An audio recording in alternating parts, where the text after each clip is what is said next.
UFC RIO goes down this Saturday. Oliveira versus Gamrot. Charles making his return after getting beaten by Topuria. We're not going to talk about that. Just kidding. Yes, we are. We are going to see if he has returned to form or if that fight is going to be lingering and bleeding into this performance because, man, he got knocked out pretty bad in his last fight. So we're going to see how well his chin is going to hold up. He's always been, kind of a chinny fighter. So Gamrot, he does have power in his hands. If he connects on Charles, we are going to see how that plays out. Anyway, let's break this card down from the bottom to the top. Let's do it. First off, we got Luan Lacerda and Simon Oliveira to start the fight off. The fight card off.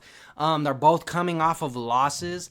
Simon Oliveira has not been looking too impressive in my opinion through his UFC career so far. Lacerda is losing to Blackshear in a TKO in the second round, which it's not the worst thing, and he is 0-2 in the UFC, but Blackshear doesn't really finish a lot of people. I can imagine that fight was finished on the ground in some sort of TKO. Maybe he was getting gassed because of the wrestling, which isn't a good sign with the black belt tattoo on your shoulder. But then also Oliveira, he's on a losing streak as well. He's 0-3 in the UFC.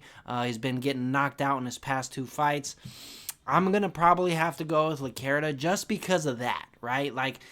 I'm not super mad at the Blackshear loss. Blackshear is pretty good. Simon Oliveira just looks like he crumbles in his last two fights.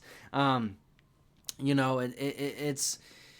to be a good fight. Someone is going to have to win. So I think, it's going to be a good fight because it's two dudes coming off of losses, and usually those fights are pretty damn good. Sometimes they're not, they're fights that are kind of where you can see why they both just lose every fight. But I think Luan is going to go out there and he's going to, beat Simon, do his thing, finally get a win in the UFC. He's going to be 1-2. And it's just crazy that we have some guys in the UFC that are 0-3 in the UFC that don't get cut. 0-2 in the UFC, 2-4 in the UFC, 3-6 in the UFC. And these guys are still in the UFC. It's kind of fucking bizarre to me that we're starting the night off with two guys who have losing records in the UFC. And I don't think that, you go on a 2-fight skid, you should be cut. But definitely a 3-fight skid, especially if you got knocked out in your last two fights.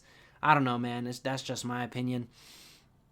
But yeah, I'm going Luan Lacerda. I think he's probably going to crumble Simon, probably going to get the TKO victory. Yeah, it doesn't look good for Simon in his last couple fights, so I'm going Lacerda by TKO before the fight is over. Next up, we got Julia Pilastri and Carolina Kowalkiewicz. Now, I do think Carolina is out of her prime. I think she's on the bottom half of her career. Julia, she's still in it. She's, won some, lost some, but she's not, on the downhill slope, it seems like Carolina is. She lost her last fight to Godinez, who's pretty damn good. She beat McKenna, who's pretty damn good in her last two fights. So I'm going to go for her because Carolina, man, she's just not, and she's got 16 wins with only 4 finishes, bro. That is not great. She's just not going to be able to get Julia out of there, and I don't think she's going to beat her by decision. I think she's, over the hump, over the hill with her career here. I think she's on the downward slope of that, and for good reasoning, too, because she just has not looked good in her past couple fights, and yeah, Julia, she should get the job done. If she loses, it's a fluke. It's one of those Tito Ortiz, Ryan Bader things, in my opinion. Unless she just gets her ass beat for 3 rounds, then you can't really call that a fluke. But if she somehow gets submitted or knocked out, I would think that's a big fluke. But I'm going to go Julia Pilastri, probably by decision. Next up, we got Walter Walker versus Muhammad Usman. Crazy matchup. Because why is it happening? Not because it's going to be a great fight, but why is this fight happening? I don't know why. I know Muhammad Usman won his last fight. He's not the most, or damn, he didn't lose his last fight, he didn't win his last fight. I thought he beat Aldo Wahab. They ended up not fighting. Okay, well, he's on a losing streak. Muhammad is on a losing streak. I don't know why they're putting this fight up against, Walter Walker. This dude is just going out there, submitting a lot of guys. I did pick against Walter in his last fight against Njeku, and he fucking went out there and did that 50-50 guard pull to the heel hook, man. He's been heel hooking everybody. And I think he's fought the better people, to be honest, as well. I think same thing. He's probably going to get a submission victory against Muhammad. Muhammad is very tentative. He's not as aggressive as you think he would be, and he's definitely not as skillful as his younger brother, Kamaru. So I'm going to be going for Walter Walker. I think he's going to get his heel hook some kind of submission. I do think he'll probably get his heel hook. Muhammad isn't that great in general, so I think it is one of those submissions or one of those moments where you go, okay, he's not that great. I could kind of do whatever I want to him, so I'm going to go to my bread and butter, get the easy dub, get out of there in the first round, go home. So I think he's going to get a first round submission, Walter Walker, by probably heel hook.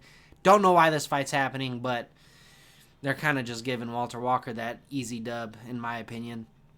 Next up, we got Lucas Roca and Stuart Nickel. Now, this is, I think, a bantamweight, no, flyweight bout. Okay, yeah, these dudes do look pretty tiny.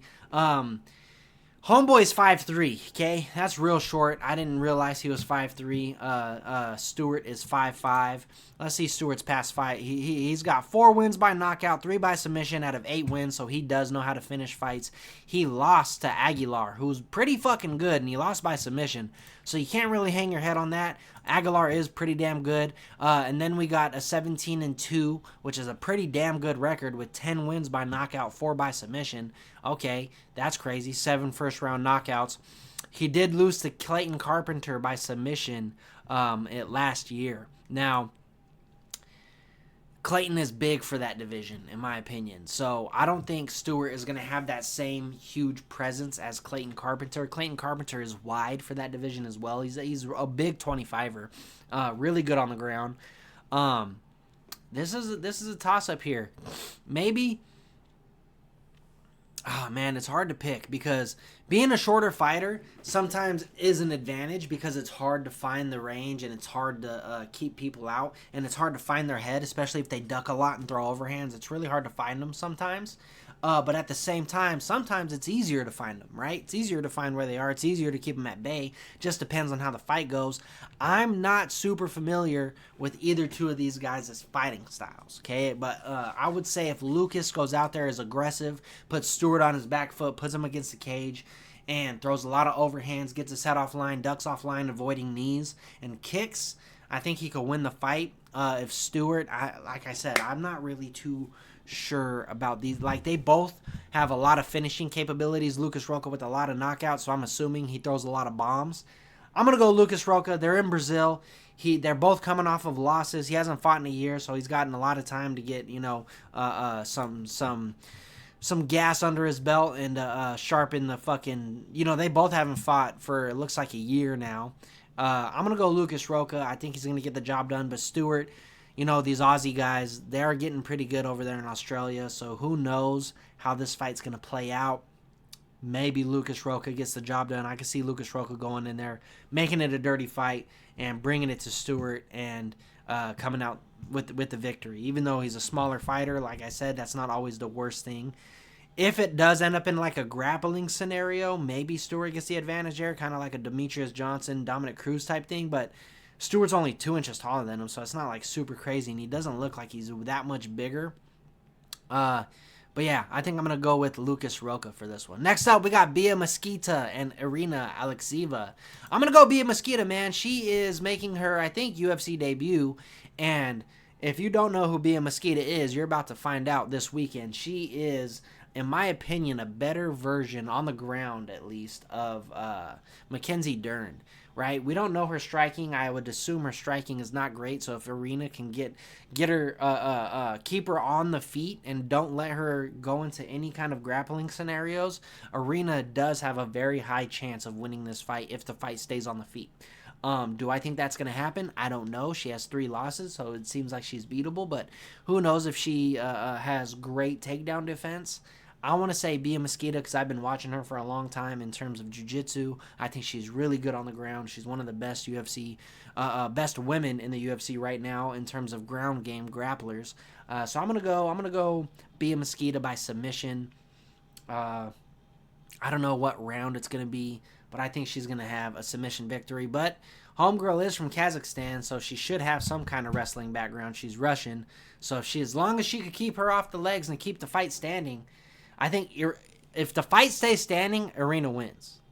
If the fight goes to the ground based off Bia Mesquita's, in terms of Bia Mesquita getting it to the ground, I think she's going to win. We have seen in the past before a lot of really good jiu-jitsu people just not being able to get submissions off in close guard, which is, a very prominent thing in jiu-jitsu or in MMA. Is like we see that a lot. A lot of MMA fighters just can't get the job done when they're on their back. A lot of jiu-jitsu, specialists cannot get the job done when they're on their back. So I think Bia Mosqueda needs to get on top or on their back. Getting in on Arena's back, trying to get some kind of submission there. But yeah, I'm gonna go Bia Mosqueda by submission. But if she cannot get the fight to the ground, Arena's gonna win the fight. Next up, we got Vitor Petrino and Thomas Peterson. Vitor is now at heavyweight. And he's going against Thomas Peterson, who in his last fight, I think, beat Muhammad Usman, right? In his last fight. No, he beat Dontel Mays by decision. He lost to Gazayev by TKO. So since he's lost to Gazayev by TKO, I'm going to go Vitor Petrino by TKO. Vitor is a big powerhouse, really athletic. He moves in, moves out, has a really good check left hook. I'm going to go Vitor by knockout. I just think he's a little bit better on the feet. It doesn't look like he's undersized in this fight. He's an inch taller and barely a pound lighter. We'll see what they weigh in, but he has a 3.5 inch reach advantage, which is going to be very good for him because he's not a big open loopy kind of fighter. He kind of throws a left hook and a right straight very well. And yeah, I'm going to go Vitor Petrino by TKO. I think he's just going to be, he's in Brazil. He's going to be going out there looking for that electric win, and I think he's going to get it. Next up, we got Jafel Fio and Clayton Carpenter. Okay, so Clayton, hometown homie. I went against him. I competed against him in jiu-jitsu way back in the day when we were both like teenagers. Very good on the ground. Very, very good on the ground. The thing is, when you start doing MMA, you do a lot less jiu-jitsu. Now, I don't know if that's the case with Clayton. I don't train with him, but we have seen, in his past fights, he's a lot more sprawl and brawly, right? He did get a submission victory in the UFC prior to this fight. He had a very close fight with Tagir. Well, it looked like he was coming back later on in the fight, and it was a very competitive fight with him and Tagir. I thought that he could have done a little bit more on the feet. The thing with Clayton is that he gets a little too sloppy on the feet. I think he's a great fighter, but he gets a little too crazy on the feet trying to mix in stuff. If he's a little bit more tight, he has a very good calf kick. Very, very good calf kick. If he could keep Jafel off of his legs, off of his back, I don't think Clayton is going to go out there and get taken down and put on his back. I think if he gets caught in a scramble or some kind of grappling scramble exchange where Jafel gets to his back, that's going to be, not good for Clayton. Maybe like some kind of front headlock stuff. But I don't see Clayton getting put on his back and then being dominated in the grappling exchanges that way. Maybe against the cage, maybe taken down. He's like on a knee, half the time maybe. But Clayton is very explosive, very strong. A lot of people are counting him out. I think he's got a lot better ground game than a lot of people realize. He's gonna create a lot of scrambles, a lot of Jafel is gonna have to really get him on his back if he wants to hold Clayton Carpenter down and dominate the fight on the ground, which he's very good on the ground. I'm sorry. I don't think he's gonna be hitting a bunch of different crazy submissions on Clayton though. Clayton is very fucking good on the ground. A lot of people don't understand that. But the thing is, as well, is when you start doing a lot more MMA, you do a lot less jiu-jitsu. And you do a lot more MMA style grappling, where I feel like a lot of Brazilians, they still do a lot of no-gi Brazilian jiu-jitsu and jiu-jitsu classes, even though they're in, like, the MMA world, right? And so it's kind of tricky to see who's going to have the better ground game, the better jiu-jitsu. I want to say Clayton is going to put up a good fight, which I know he will. But the experience here, he's only had 3 fights in the UFC, right? 3 fights in the UFC, 2 finishes, one decision loss. He's 2-1. Jafel Fio, though, has fought a lot of guys, a lot of really good guys, okay? He's beaten Ode Osborne, beat him by first-round submission. He's beaten Perez first-round submission. He's beaten a lot of really good guys. He almost submitted Makayev twice. He was up that fight. And that fight alone is what's really stuck in my head with who's going to win this fight, is that Jafel fought Makayev. And I think Makayev is he's world champion level. Okay, I don't know why he got cut by the UFC. I thought that was dumb. I thought that was an idiot decision. Makayev is very entertaining. He rocks. He's very good on the feet, very good on the ground. Okay, he had a decision victory over Manel Kape. Look at Manel Kape. He's like next in line for the title. That's why it's just like it's crazy. So I think Jafel's going to be a little bit cleaner. I think Clayton gets a little too sloppy on the feet, gets a little too big movements. You know, he doesn't ease his way in with jabs. He doesn't look for counters. He kind of just like boom, just crashes and goes. But that's how he has to beat Jafel. Like, it's kind of weird saying that that's his downfall. Not necessarily his downfall, but that's like something I look out for with Clayton. But at the same time, that's how you beat Jafel. You got to make it dirty. You got to put it in his face. Hurt him for trying to grapple you. You know, you can't let him just grapple you. You got to make him pay for it, right? Make him miss, make him pay. Make him grapple, make him pay. Make him clinch, make him pay. For every little thing he does, make him fucking pay for it, right? You got to make him pay for it. Will he be able to do that? I don't know. It's hard to say, right?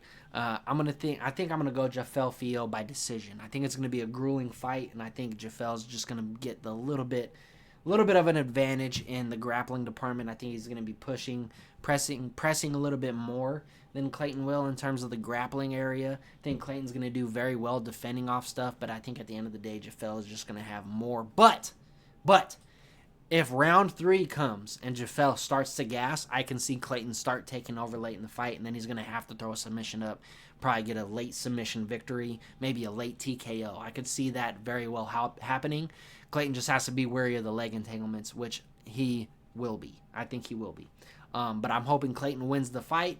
For the picks for this prediction, I think Jafel's going to win 29-28, maybe a split decision. Next up, we got Lucas Almeida and Michael Aswell.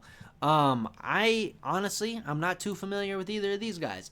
Let's look at their match history. So Almeida's beaten Kwamba, and he's lost to Silva, lost to Fili by knockout in his last 3. And then Michael Aswell, he's only got, and he lost to Oki by decision, which isn't. That's, you got to kind of tip the hat to that because Oki is a big power puncher. He's only got 5 wins by knockout, no submissions out of 10 fights, so he's a 50%, finish rate, but he is 10-3. It's going to be a little tricky. I don't know who I would pick for this fight. We're just going to throw a fucking dart in the dark, I'm going to go Lucas Almeida just because they're in Brazil. I think Lucas has a little bit more experience, obviously. He's got more fights in the UFC. He's fought in a lot of good guys, but he doesn't have the most winningest record. He's 2 and what? 1, 2, 3, 4, 5. 2 and 5. So this is actually a really good fight for Michael Aswell. And I'm going to revert on that. I do think Michael Aswell's going to win then. I'm going to put the money on Michael Aswell. He's just got to keep it clean. Look for the victory. He's not really a finish style fighter, so I think he's going to get the decision victory over Lucas Almeida. Next up, we got Ricardo Ramos and Khan Ofli. Ricardo Ramos is pretty badass. He's got good submissions. He's mainly a submission guy. He's got 11 wins by finish, and looks like he's training out of the Fighting Nerds with that picture right there. He lost in his last fight to Mari Skull by decision. He's 1-2 in his last 3. He lost to Julian Erosa by submission, which is actually kind of crazy considering he is more of a submission guy. He lost to Jourdain by submission, which is actually crazy. And then we got Khan Ofli, who has 6 submission wins and 2 by knockout. So both these guys kind of look more for the submissions. Ofli got knocked out by Santos Alves. Ofli is 0-2 in the UFC. So then I'm going to go based off experience, Ricardo Ramos. They are in Brazil. I know that's going to be a said thing I'm going to keep saying over and over again. But the last time we've had, like the UFC, Noche, all the Mexican fighters won. The last time the Paris fight, with Imavov and Barrio, all the French guys won. So I think this is going to be another kind of one of those deals this year. I don't know, something's just in the water. I think a lot of the Brazilian guys are going to be winning on Saturday. So I'm going to go Ramos. It's hard to say by, submission, knockout, or decision. I'm going to go just straight up money line. Ramos, however he does to get the win. We're going Ramos for this fight. Next up, we got Jonathan Deniz and Mario Pinto. This is going to be a good fight. Good scrap. Both of these guys pretty damn good. Pinto is 10-0, 6 knockouts, 1 submission. Pretty damn good. He knocked out Austin Lane, which, you know, I remember picking that for the last time he fought. Austin Lane just, he's not the guy. I don't think he's the guy. And Deniz is pretty damn good too. Hines is his last fight that he won. Taburia beat him by doctor stoppage, probably by a cut or something like that. But Taburia's, you know, he's really good as well, and he also knocked out Austin Lane last year. But I think Deniz has a little bit more experience. But at the same time, dude, the height is going to be a big factor for Mario Pinto, right? I think the height, the length, the boxing for Mario Pinto might be a little too much for Deniz. I'm going to go Pinto by TKO. That's what we're doing. Pinto by TKO. I think he's going to survive the early onslaught, if there is an early onslaught from Deniz, and he's going to find a way to get the job done, upset the heavyweight division there. We're going Pinto by knockout. Next up, we got Vicente Luque and Joel Alvarez. I'm going Alvarez here. I think Luque is just, you know, I think he's done. I don't think he is the same Luque that we once knew. Joel Alvarez with 17 submissions is absolutely insane. All wins come by finish, and that is not good for what's his name? Vicente Luque, in my opinion. That is not good. Vicente Luque has been getting finished in his past couple fights, so I think, you know, Alvarez is going to get the job done. Alvarez's only loss looks like in his past, you know, fuck ton of fights that he's had. He lost in his debut, right, by decision, and then he goes on a 4-fight win streak and then gets TKO'd by Sarukian, and then he goes on another 3-fight win streak, and he's got, you know, 3 finishes in his last 3 fights. So I'm going for Joel Alvarez, probably by submission. I can see maybe he clips Vicente Luque, gets him in some kind of submission. But yeah, I'm gonna go Joel Alvarez, either by knockout or submission. He's gonna finish the fight. Vicente Luque has just been losing every single fight that he's had recently. I know he won against Greenbow by submission, but like, he's just not looking good lately. He's been getting finished when he does lose, and that's not good. That's not ever a good sign. But yeah, we're going Joel Alvarez by submission or knockout. Next up, we got Davison Figueiredo and Montel Jackson in the co-main event. Now, this is a little bit of a pick-em. Like, it's a 50-50 for me, because Davison Figueiredo, I also feel like, is on his downward trail for his career. I don't think he's going to win this fight, or I don't think he's going to ever become a champion again, and I think he is, you know, going out the door. But he did beat Marlon Vera in his last victory that he had, but in my opinion, Marlon Vera is also on the way out, and he just hasn't been looking good either. He's way too passive. He's not the Marlon Vera of old, where he's aggressive, and I remember him getting aggressive in the 3rd round, but then it's like, you just don't do enough anymore. Marlon Vera doesn't go in and, like, he doesn't look like he wants to fight anymore. It doesn't look like he wants to be in there. Davison Figueiredo does have a little bit of a problem gassing out, though. So if Montel Jackson can bring the fight to him, be in his face for 3 rounds, and stay away from Davison Figueiredo's jab counter with the overhand, I think he could do a good job. And also, Figueiredo has a very good calf kick as well. So I think Montel Jackson, he's actually southpaw, which is a very good thing, because that takes away Davison Figueiredo's calf kick. He has an inside kick, which, you know, can be very devastating, but a lot of people don't throw the inside low kick, especially like a calf kick, because they want to avoid the shin. And then if you throw it a little bit higher, you're just running into the knee, which isn't good. But that also takes away Davison Figueiredo's one of his best counters is the slip jab overhand. He has a very good slip inside, throw the right hand over the jab. Very, very good. He hurts a lot of people with it a lot of the times. One of the main things people throw right off rip, right, is a low kick. And Montel Jackson knocked out Blackshear like that. He threw a low kick off rip, kind of moved around, threw a couple kicks, and then went back for like another switch. It looked like he was about to switch his legs for a kick, and he got caught with the 1-2 by Montel Jackson, he just read it beautifully. And then the other high level or high percentage thing people throw is a jab, right? And Davison Figueiredo has a very good jab counter. So Montel Jackson, all you need to do to win this fight is move to your right, split Figueiredo's jab with your left hand. Anytime he goes for that low kick, beat him up with boxing, make him pay for it, right? So he stops throwing it, check the low kick, and then keep your head off of Davison Figueiredo's right hand.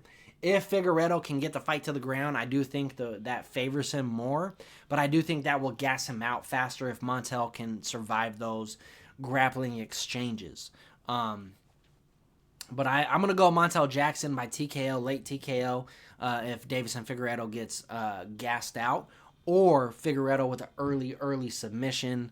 I don't think he's going to hurt Montel Jackson on the feet. I think fighting a southpaw is not going to be in favor for Figueiredo. I think he's going to be a little too uncomfortable in there fighting a southpaw. Montel Jackson has to make it uncomfortable, has to move on his right foot, and then put Davison Figueiredo out. But yeah, I'm going Jackson actually by either 30-27, 29-28, or a knockout.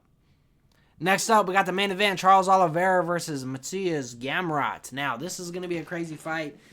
Gamrot, he's taking the fight on short notice, but is he one of those guys? Because when we seen the video of when he got the call to fight Oliveira, he was very happy about it, right? We seen the video. He was ecstatic. He was ready to go. So that tells me that he's been training hard. He's been in shape. He's not out of shape. He's going to go in there with a good gas tank. He's a very good fighter that mixes it up on the feet. I don't think he has the best striking, in my opinion. I think his striking is a little sloppy. And Charles Oliveira, that might be one of his best bets, because Oliveira even said that he wasn't wrestling a lot, getting ready for a striking fight with the opponent that pulled out, which I'm totally blanking on. But, oh yeah, Rafael Fiziev. I don't understand how you're not grappling at all anyway in an MMA fight. Like, Rafael Fiziev is a pretty damn good grappler, and he showed it in his last fight. So it's like, I get that. That might have been, a Charles Oliveira mistake if Fiziev stayed in the fight and then actually wrestled Charles Oliveira, which I don't think he would have done. I think he's too scared to do that. Maciej Gamrot is not. Maciej Gamrot will grapple the best grapplers in the division. We've seen that with Arman Tsarukyan in their fight. Very good fight. Very close fight. I just don't know if Charles Oliveira should be taking this fight with being knocked out, just a couple months ago by Topuria, flatlined. I don't, that's what everyone's talking about. I also have the same opinion. Maciej Gamrot, though, it's hard to say because you don't know how in good a shape he is compared to Oliveira. And then also at the same time, even though Oliveira is a little, he might be chinny right now, that doesn't take away of the fact that he still hits hard as well. So if he goes in there and cracks Gamrot, that is still very much on the table. Do I think that's going to happen? Fuck, dude. I don't know. It's hard. I want to go for Charles. It's in Brazil. He's one of my favorite fighters of all time. But I do think Maciej Gamrot is going to get the upset victory here. I think he's going to push the pace on Charles a little bit more. I think he's going to stay out of the firefight and get Charles on the ground because I think he believes in his, jiu-jitsu and his wrestling more than Charles Oliveira does. And Charles Oliveira kind of going, I'm not ready for a grappling fight. That kind of puts me on a red flag where it's kind of like, I don't know then. I don't know. Maybe he's telling the truth. Maybe he's kind of blowing a little bit of smoke up Gamrot's ass. Like, hey, you should fucking go take me. You think I was going to strike with Fiziev after getting knocked out? Fuck no. I was going to go in there and grapple his ass. And then he's kind of like, blowing smoke. Like, I wasn't ready for a grappling fight. And then Gamrot goes in there, grapples him, and he's like, psych, that's all I've been doing. Take you down, chuck you out. I don't know. This is a very hard fight to pick, but I'm going to go Maciej Gamrot by decision or late stoppage somehow. This is a 5-round fight. Damn. 5-round fight. If Oliveira doesn't get knocked out early on, he could win the fight later on in the fight since it is a 5-round fight. Damn. This is what I'm going to say. Maciej Gamrot early. If the fight ends early, Maciej Gamrot wins. If the fight ends later or if the fight goes into the 5th round, Charles Oliveira is probably winning or going to win the fight. But at the same time, he might not. He might not be. Gamrot might just be all over his ass for 5 rounds. Who knows? But Macias Gamrot, I'm going to be going for him. I'm not going for him. I think he's going to win the fight. I'll be rooting for Charles Oliveira. That's the video. Make sure you guys like, subscribe, and I will see you guys on probably Sunday, Monday to talk about the victories and the losses. Peace out, everybody.